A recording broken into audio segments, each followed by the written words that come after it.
thank you everyone for staying. I know it's end of the day, so that's already tolerant of you. We began the day with Emmanuel describing how if only we spent more time in border studies thinking about the rule of law, which for me is a tremendously funny way to benchmark this talk because, in my discipline, all we ever talk about is the rule of law. And I spent all of my time saying, God, I wish we spent less time talking about the rule of law and more time talking about borders. So maybe between the two benchmarks, we can find some interesting resolution. So this is the talk. The talk is going to start, it's basically about sovereignty, but it's going to start with some very basic, certainly for this room, but I think we're going to start slow and hopefully build to something exciting, but very basic observations about the way we think about borders, taking the perspective I come from, which is one of political science or political theory in which everything really is legalistic. And this may be obvious to most people in the room who don't start from that vantage point, but I think it's helpful to start with that vantage point, not only because it's the one I come from, but because also it shows the different perspectives coming in a different direction towards the same end. So, what is a border when we talk about borders? And in this case, I actually mean political science, but also, frankly, politics, the way we talk about it in the media, in the news, etc. And I think there's a couple things we can say. I'll start with a couple quotes.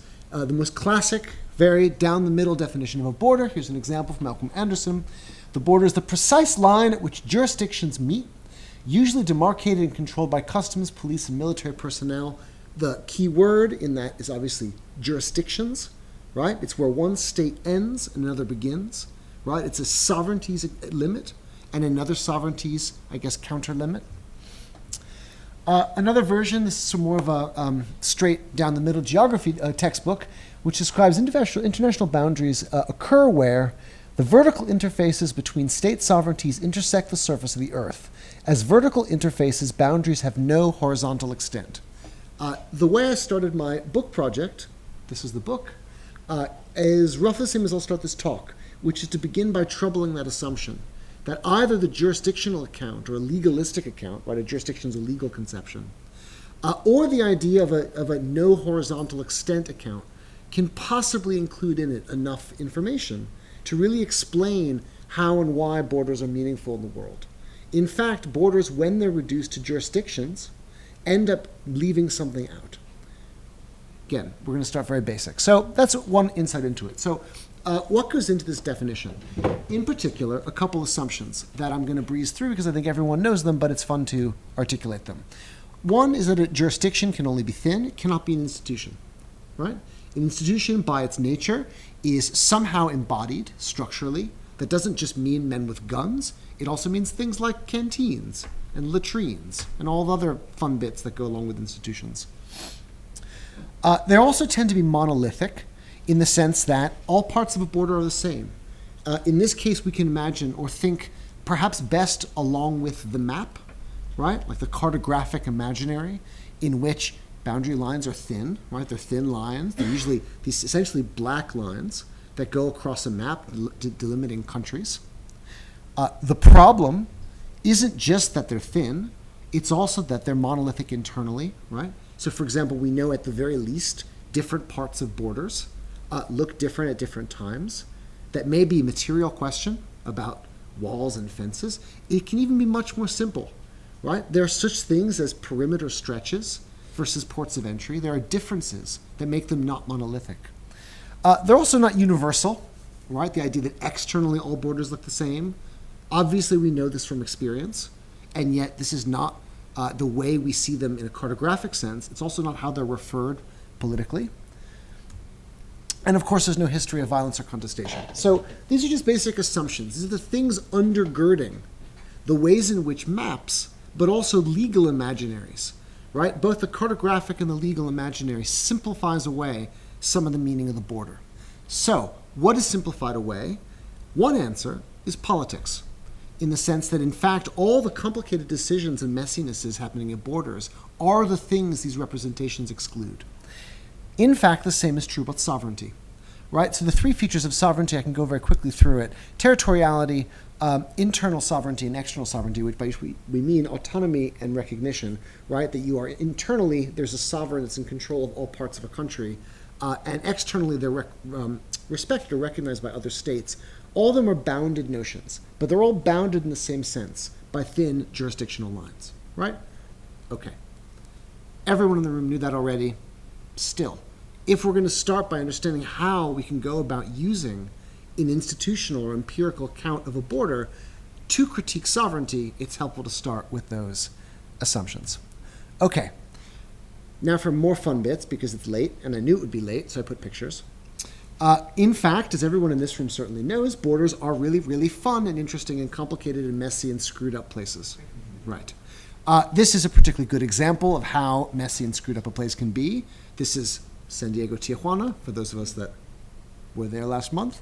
It is immediately recognizable as sort of a classic example of how a divisor is clearly unnatural, right? Hence the stark differentiation with no ecological predicate. It's clearly just sociological. Borders can also be obstacles, right? I actually tend to prefer the metaphor of the visor because if you'll notice, there was this idea we had, certainly in the American political discourse, because Americans are blunt, to be kind, and we tend to think of the wall as these big concrete machines. And in fact, of course, if you speak to border guards, the first thing a border guard will tell you is the best thing about a wall is if it's bollard-based. Why? Because you can see through it, right? So that little kids can't throw stones at you all day and you can't react, right? Little things like that. Obviously, it's absurd from someone sitting in, their office wherever in Connecticut, and they think, why are there holes in the wall? You can literally pass bricks of cocaine through the wall. Like every border scholar / tourist goes to the wall. The first thing they do is the first thing I do is I stuck my backpack through one side and pulled it out the other. It's like a funny thing. And yet, it has a purpose, right? So there's little things about these kind of borders in that sense.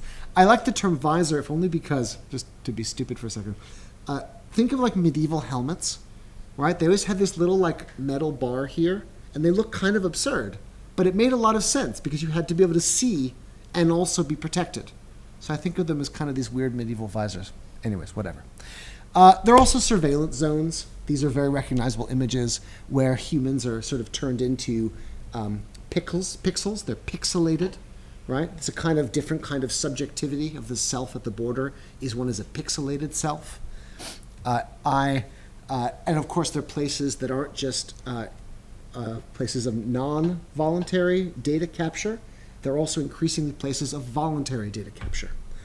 Just a little bit of things we know about borders. Okay, so here's the interesting bits of the thesis. And I'm going to talk about it. I put reference to the book, if only because I'm going to actually hew quite closely to certain arguments in it. I want to instead talk about how, by looking at borders as institutions, we can sort of deviate a little bit from these two kinds of prejudices, right? There's the prejudice that comes from the ground, where you look at a border and see screwed up complexity.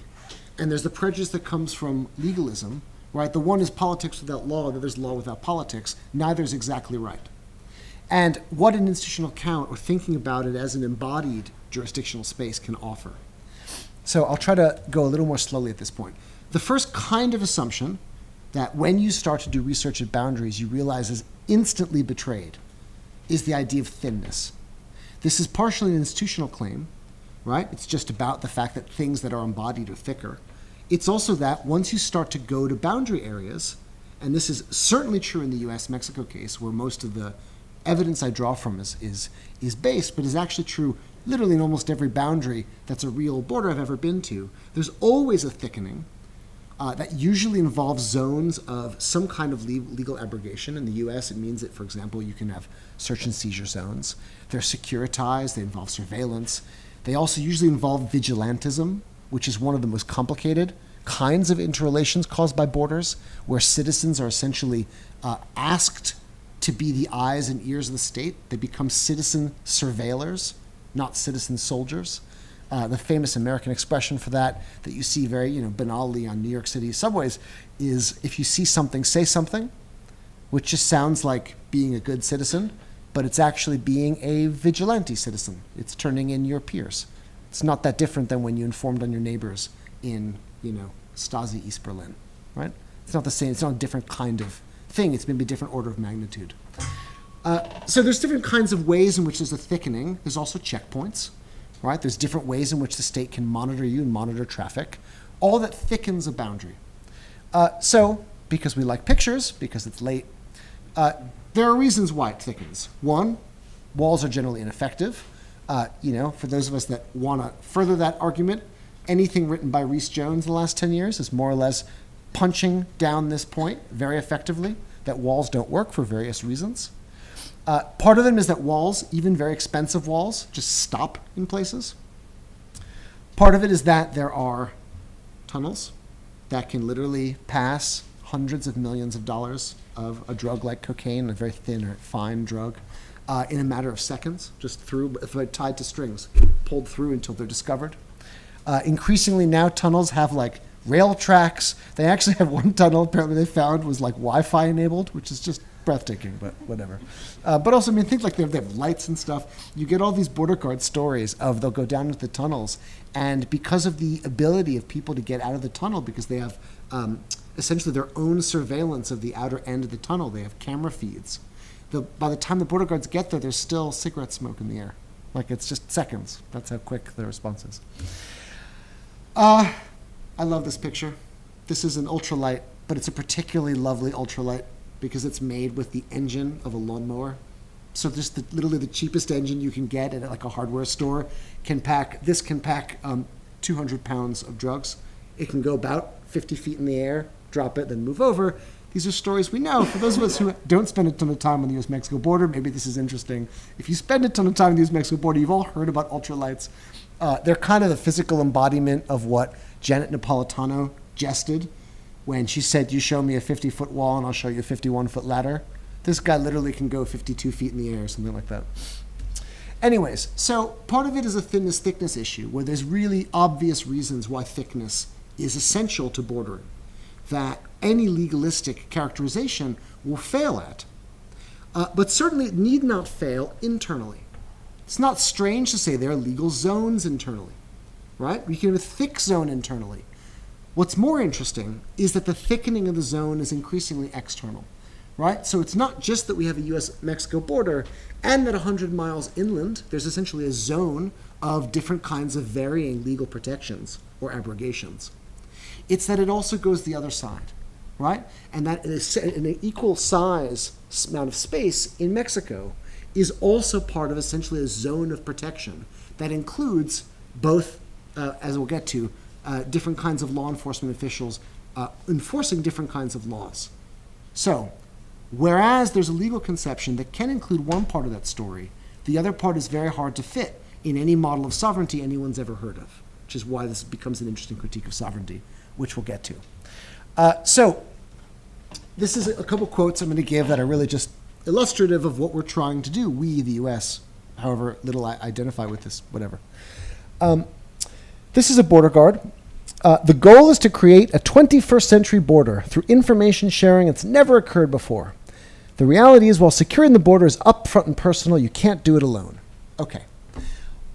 Whatever you think about American power, you certainly would find it surprising to hear American officials talk freely about how there is literally no amount of money, no amount of protection, no amount of tactical infrastructure that can secure a boundary without collaboration with one's neighbor. Immediately, the sovereigntist discourse politically should sound like it's already falling apart. When this becomes normal discourse, I cannot tell you, over the course of hundreds of interviews, the frequency of some version of you can't go it alone, it's a norm in border guard language. The only way forward is through collaboration, meaning not the 50 miles, 100 miles on your side, but collaboration on both sides. An even better quote, mostly because it's vulgar, which is fun, comes from a different patrol officer. The concept of a 21st century border is having a border zone, a thicker area, if you will, not just that delineated judicial line where we could cross and patrol together. It would be a dual sovereign zone, almost like a Eurozone. Everyday cooperation's going on. Is this collaboration perfect? No.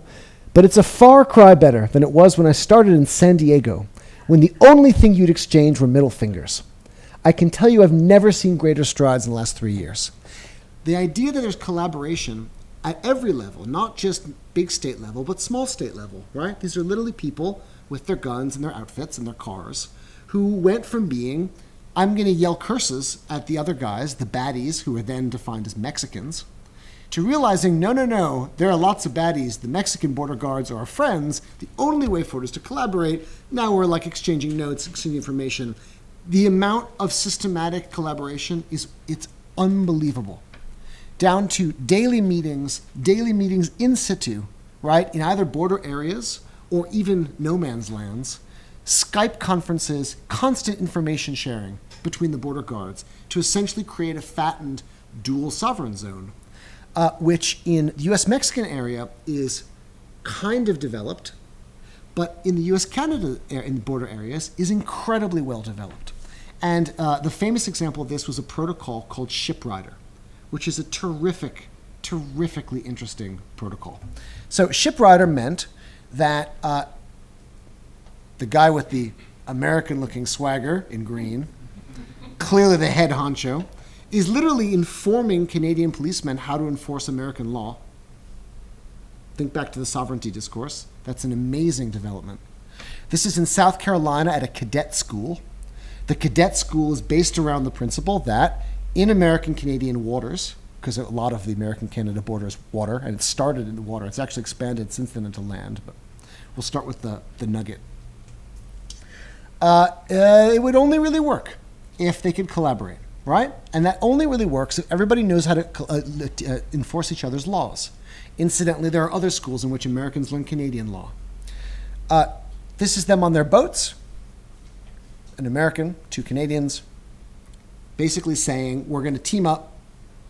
We all know how to enforce each other's law. So what problem does that solve? Anybody that knows anything about borders realizes whereas there's a political discourse that big borders are what big states have, we know, in fact, as border scholars, states hate borders, right? Borders are annoying to states because they hem them in, especially big, powerful states. The idea that a powerful state would want a powerful border is asinine. What they actually want to do is go beyond their borders. Expansive, it's imperial, it's neo-imperial. Why? So to give my favorite American example, which I realize may fall dead in this room, but we're just going to run with it anyways. Anybody that's old enough to have seen old American Westerns, there's always a trope. There's a single credible plot line. All you had to do was get to the county line because you knew the sheriff couldn't chase after you. And there was always a race, and it was dusty. It always looked a little bit like the Texas Panhandle, right? Like every image in my head is Lucy's story. And basically what happened is the guy would get to the county line and like, woohoo, I'm free, and the sheriff would pull up and like spit on the dirt and kick the ground. And right, why? Because borders or jurisdictions are pain for law enforcement. So what do? If Americans are on Canadian boats and Canadians are on American boats, they can cross willy-nilly across the line whenever they want to, and either side can always enforce the law. That means that there's no equivalent of the getaway boat for drugs. Right? This is a massive change in the way we view what a border is, in particular if the starting point is sovereignty. If the starting point is a thin jurisdictional line, there is no language by which we can use that legal conception to effectively capture what's going on. This is information sharing, again, Americans and Canadians. Part of the way information sharing is especially interesting on this is whereas I guess you could just decide, nope, we're done, no more ShipRider, Americans, Canadians go their own ways. You could sort of stop the development of joint sovereignty at borders, although I think that's unlikely, but you could. But with information sharing, you actually can't, in the sense that information learned can't be unlearned, can't be unseen. I mean, you're sharing at the absolute highest levels your intel about the border. Okay, so down the line further of our new what's the border conception, brings us back to the port perimeter distinction, and that actually there's a multifacetedness to boundaries that is almost never included, for example, in the cartographic imaginary, where the boundary is essentially monolithic. And this means that, in fact, while all these stories are true at perimeters, they may or may not also be true at ports.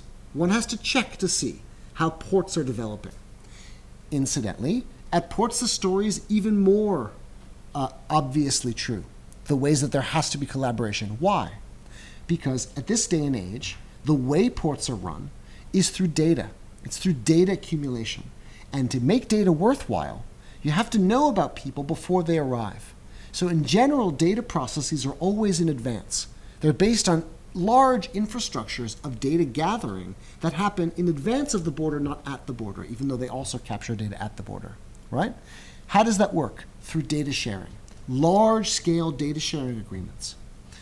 What does that mean? Essentially, massive changes in the collaborative structure of ports, such that we recognize data is only as good as the information we receive preceding people's arrival. It's the only way you can actually have normalized transit, normalized economic transit, quickness times, but also have security checks. I'll give you a quote to this effect. It's a long one, but it's a good one, so I'm just going to read it. This is the U.S. data analyst speaking to me. When we used to collect data from national sensors, a centrally run set of intelligence institutions would do quality control of the data, and the data would feed the algorithms, which would feed the decision-making process. But if we're not using centrally controlled and collected data anymore, how are we addressing the data quality issue? I'd argue we don't know how to do that. Is the sampling random? Is the data intentionally biased? Maybe the government of China is feeding us data to mislead us. We need to develop the ability to detect bias in data, whether that be intentional bias or simply misleading. This is the state. This is the U.S. government data analyst, segment saying, we don't even know what to do if we're flooded with data that's not accurate. Because the complexity of data at this point is so significant, right? What that means is all we're doing for the last literally now 15 years is tightening and expanding loyalty networks of data sharing. What that means, I think there's two ways to distill that point. One is that we've now basically gotten into these almost like a data gluttony phase, right? Where now the problem is negotiating what to do with all the data. There's no world in which we think we're going to step back from that data. We're going to step back from a world of trusting data. It's about building ever more sophisticated models. Why is that important? Well, part of it goes back to sovereignty, right? So I've been talking a lot about one of the first definitions of sovereignty, which is territoriality. Another way we think about sovereignty is the second clause, what's called the autonomy clause. The idea that there's only one state that is the decider, to use George Bush's amazing poor English, right? The idea that there's a decider. Well, who's the decider? Sure, there's still a border guard or an official who decides to let someone in, which is literally the most structurally important choice vis-a-vis sovereignty you could make at a border, whether to admit someone or not. But what is that decision based on? It's based on, the predicate of that decision is based on information that is neither sovereign itself, nor sovereign, disaggregable at the site of entry. What that means is the decision is only then empty. It's superficially sovereign. It is, in much more real senses, heterogeneous. It's a different kind of way of thinking about sovereign control that builds in vulnerability. It builds in the question of trust. And if there's anything we know about sovereignty, the whole point of sovereignty as autonomy, i.e. there's no one above me in my fiefdom, in my castle, is it shouldn't be based on trust. You should have to trust nobody. Now trust is being built into the model for all the sovereign decisions we talk about. An example of this, I'll give you a quote to this effect. It's actually a UK quote, but whatever. As soon as you could connect yourself to another entity, you're introducing a vulnerability. The only way to reduce the risk to zero would be to stop collaborating. So you're always going to have to make a judgment. That question of vulnerability and risk is precisely what the idea of sovereignty was meant to foreclose. This is not the present we're in, right? That present is a long time ago. Okay, that's a basic story. The data story, in a way, compounds the port story compounds the perimeter story. We're seeing ever more collaboration, getting thicker and more complicated. But all the examples I gave are from the US-Mexico border and the US-Canada borders. And this is a Latin America-focused conference. And I'm going to give some Latin America examples, in part because it's kind of fun for me, because most of the stuff never made it into the book. And I have all these really rich quotes from people in the Americas that I never really got to talk about. I'm going to talk about them now, which makes me happy. So 3 ways we can think about the kind of data and the kind of sourcing I used in my research that has an immediate purchase on other countries in Latin America. One version is just regional. So I did a lot of time talking to regional specialists because, of course, the Mexico border is plugged into Central American and Latin American bordering, but also UN organizations and international organizations based regionally in the area. One example of this is the UN Office of Drugs and Crime, something that other people in this room will be better at talking about, notably Guadalupe. But for the moment, I'm just going to talk about the UNODC, which actually talks about how the only way the UNODC can function now in the Latin American context is by developing global governance at a local cross-border level. Right? Same kind of story, now the UN macro picture of that story. I'll give you a quote from a UN handbook about the future of bordering. States have to look beyond borders to protect their sovereignty. Immediately, that should raise all the flags we talked about, right? The fact that you look beyond your border to protect sovereignty is legally not obviously sensible, but okay. In the past, they've jealously guarded their territory. In the contemporary globalized world, this approach makes states more rather than less vulnerable. If police stop at borders while criminals cross them freely, right? That's the bad guy just getting past the county line, right?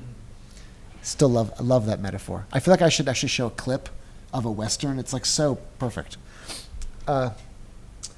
Sovereignty is already breached. Actually, it is surrendered to those who break the law. Therefore, trans-border intelligence sharing and law enforcement cooperation are essential.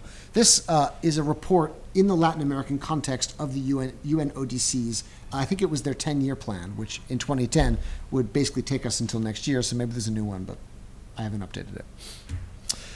Second, IOM, International Organization of Migration, also talking about the Latin American context, talks about the future in soft borders or zones of influence that surround the border itself. Here's a quote. It's a question of nation states working together much more closely. The concept of borders is going to shift gradually because of globalization. You still want to have security, so your line of defense has to shift. What does he mean by a line of defense shifting? It's precisely the story. Softening borders is a way of saying fattening borders. It's shifting the line to create graduated kinds of lines. It's that kind of argument. Okay, that's the UN story. Two little spotlights. They're both in Central America. It's not a very varied sample, but whatever. So first is Haiti, also kind of a UN example, but I think a particularly exciting one. So MINUSTA, set up in 2010 after the devastating earthquake, had basically an unparalleled moment in the history of border geekery, which is the UN was tasked with reconstructing the Haitian-Dominican borderline. And the UN was doing this with Haitians and Dominican stakeholders, but functionally it was the UN swooping in to create a rational border on the Haitian-Dominican boundary line based on its own design. What do? They design from scratch a border that is mutually run, right? A mutually run border between the two sides. Here's a quote by a customs surveillance mentor and officer in charge of the border management unit. I love the titles of like official people. They're incredibly specific. I don't exactly know who else could possibly have a title that specific, but whatever. That's his title. The vision is to have a common border at the port of entry, where on one side the Dominicans are performing their check, and on the other side the Haitians the same area. Not to have Haitian ports of entry and Dominican ports of entry, and to have some land in the middle. The idea is to have one common place. We're trying to create a table where all the stakeholders of the border sit together. The idea is to create a harmonized system on the island. Okay, the metaphor of a border as a round table of stakeholders is literally the opposite of the classic conception of sovereignty. Like, you almost couldn't create a metaphor more starkly opposed to sovereignty than the round table of stakeholders, creating a harmony of systems. He happens to think it's actually the model for the future, meaning whenever the UN gets this chance again, which they never will, but whatever, Haiti's like a laboratory for us. In my humble opinion, every mission in the field should have a border management unit. In other words, if it was up to them, they would basically do this everywhere. And it takes us out of the Latin American context, but there is one example after 2012 in which they got the chance to recreate a border from scratch, and that was in East Timor. And in East Timor, border of East Timor and Indonesia, they created, amazingly, a single common table border. So it's clearly a UN agenda. If only we had more earthquakes to devastate border areas, we could all have new table borders. Whatever. Okay. Panama. Next case. So this is more involved in the American neo-imperial view of the universe, in which the idea of borders is to create not just collaborative borders, but collaborative borders that are under our dominion. And in Panama, people are very willing to this. So there are now graduate schools of border guards in Panama as of 2012, also Colombia. Both of these areas are run by, not run in accordance with, run by CBP, Customs and Border Protection. The idea in the Panama story was actually to include data sharing as part of the education of all these customs officials that are part of the border guard training program. Right, so already installing or instituting this kind of collaboration at ports also. I had the pleasure of actually listening to a talk by Jose Raul Mulino. I wonder if that should be Mulino, whatever. Vice Minister of Public Safety and Security, member of the government of Panama, who actually talked about the goal of Panama. Its preferences were towards collective border security, based on the integration of Central American forces. The logic being that across the Americas, sure, obviously, American neo-imperial education, but border guards themselves would also collaborate internally with each other to create, basically remake Panama's border preferences as collective security arrangements.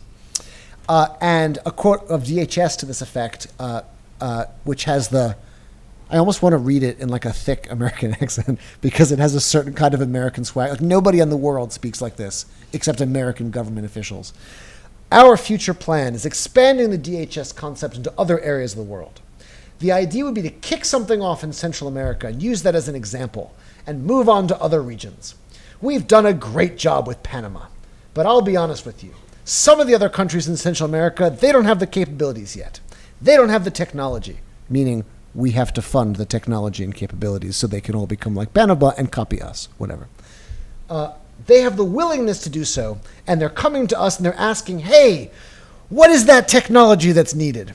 Obviously, we're using the relationship with DHS and the Panamanian counterparts to kind of pave the roadmap to other countries in the area, meaning all of Latin America could one day be Panama. That's his goal. Doesn't matter. Generally, the point of collaborative security is, in this sense, all the same kind of problem. And it's happening all around the world, which is that states realize that in an era of globalized mobility, the great threat to states aren't each other. They come from flows, mobilities, non-state actors, drugs, money, etc. All the kinds of things that threaten one state, in a way, now threaten all states. And in fact, a lot of the exuberance of the 90s reflects that. Think of how much we talked about how the nation state was in decline. Is the nation state over? Right? These kinds of theses now seem absurd. Why do they seem absurd? In part because states have collaborated at their borders to make it so that those boundaries are protecting mutually shared interests. And the story in Central America is the same story as in North America, as in fact literally in almost all countries of the world right now. There are now very odd, interesting bedfellows around the world. So for example, Israel and Egypt do joint stings in the Sinai. Why? Because if you're a secular Egyptian state, you're scared most about Islamic terrorism. And if you're the Israeli state, you're scared most about Islamic terrorism. Why not collaborate on all security information level to the point of literally flying joint helicopter operations across the Sinai? These are obvious moves if you're a state. They're rational, they're efficient, and therefore they're proliferating, whether or not we know it, because of course we spend our time yapping about walls and other stupidities. Okay, so what are some conclusions? I started off on a very theoretical note about the ways in which legal conceptions of borders, states, and sovereignty are somehow failing us. I want to come back to that legal conception. And part of the story is that we just need some kind of basic reconceptualization of borders, which is to say that they should be something like thick, something multifaceted, something binational, right? All the different features we talked about earlier in the talk. But also, there's this general idea that borders can't be administered by a state on its own, and that actually this is now something like 15 years that every year states are becoming more and more collaborative and borders are becoming more and more collaborative spaces. Now, that leads to a couple sociological arguments. One is that the functionality of borders has radically changed. And to put it in some kind of historical perspective, the way I like to see it is we had a high Westphalian model of sovereignty. This idea of states as being essentially borders were the places where one state met another state. Think of it's like an army, it's tanks coming to the border, and your army's tanks came to the border and they faced off. State against state. That's the kind of classic Westphalian international state system, international war and peace conception of a borderline. Already in the 18th century, certainly the 19th century, mobilities changed that. And actually, borders became places where states didn't face off against other states. They more or less controlled mobilities. Often that just meant taxation. It meant controlling tax dodgers. The bad guy was Robin Hood, right? The guy who would come and steal from the rich and hide off in the woods. Well, if the woods were across a border, now you had border guards to protect that, because tax dodging was, of course, very normal in an area where borders weren't controlled. So borders went from a first epoch of being essentially a place where state met a state to a second epoch that continued through globalization, right? Of the border being the place where the state countered mobilities. To this third major epochal shift that we were undergoing right now, certainly since 9/11, and ever more so in the last 5 or 10 years, which is the border is not a place where state meets state or state controls mobility, but where states align their forces to combat mobilities. This is a radical shift in what bordering means and what sovereignty means, and has a ton of ethical consequences.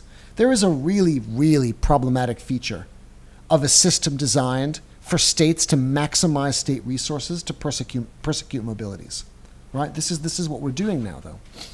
So, okay, that's a borders thesis. There's also a sovereignty thesis, which is to say that certainly any conception of sovereignty qua territoriality, that there's a one-to-one relationship between states and territory, has to shift. That model is antiquated. Another version of that is to say that, and maybe this is the point that we alluded to in the beginning of the talk about how to deal with this triangulation and quadrangulation of concepts.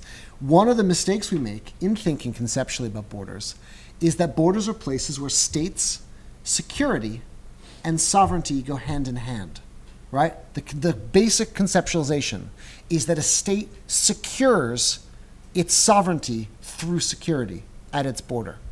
And that is exactly not what's happening. In fact, for the sake of security, states are ceding classic conceptions of sovereignty. So in a way, security is parasitic on sovereignty. It isn't walking hand in hand with sovereignty.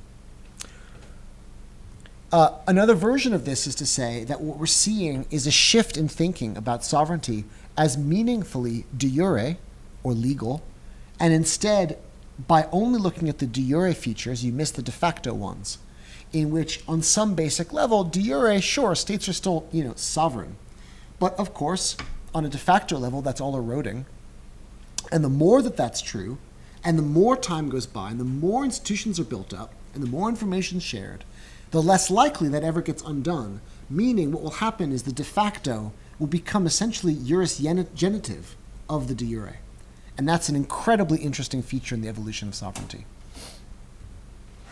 And matters of border security are now generated by joint decision-making. And again, the sovereign as decider concept really feels empty at the present, certainly in terms of anything in the digital domain.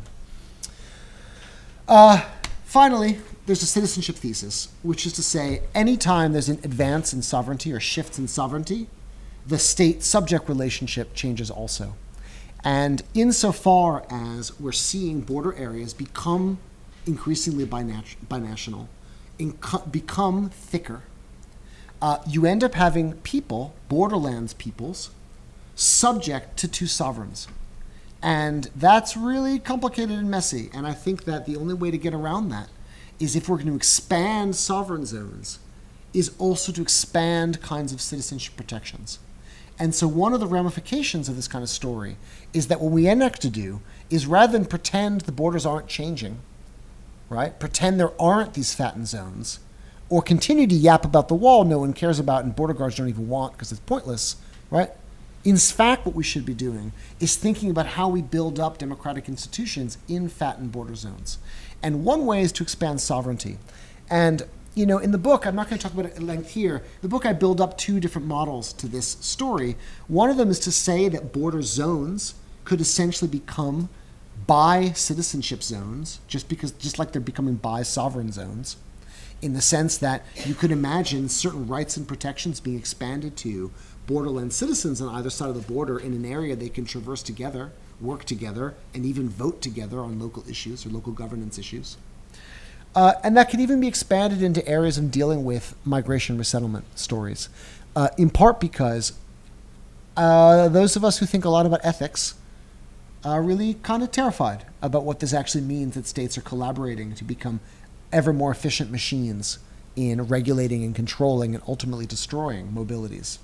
Therefore, if there's a way to use these zones that are developing as a space in which you could also find space to resettle or work through and provide work permits and even paths to citizenship, that's more complicated, of people in motion, it's a way of combating some of the strength of this ever more powerful security machine.